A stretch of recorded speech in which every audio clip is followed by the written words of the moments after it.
Daar was 'n tyd toe ek elke maand bekommerd was. Nie oor leksheid nie, maar net om dit tot by die volgende salaris te maak.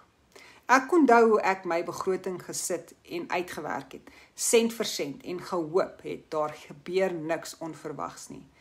Een motorprobleem, een mediese rekening en alles was uit balans uit.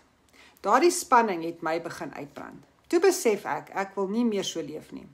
Ek wou stabiliteit hê, gemoedsrus en veral inkomste wat nie net verdwyn as ek ophou werk nie. So ek het begin leer hoe om inkomste aanlyn te bou, iets wat in die agtergrond kan groei terwyl ek op my lewe fokus. Dit gaan nie oor vinnig rykdom nie. Dis oor betroubaarheid om 'n inkomste te hê waarop ek kan staatmaak. Maak nie saak wat gebeur nie. Ek is nog besig om te bou, maar ek weet ek's op die regte pad. 'n Pad na sekuriteit en selfvertroue.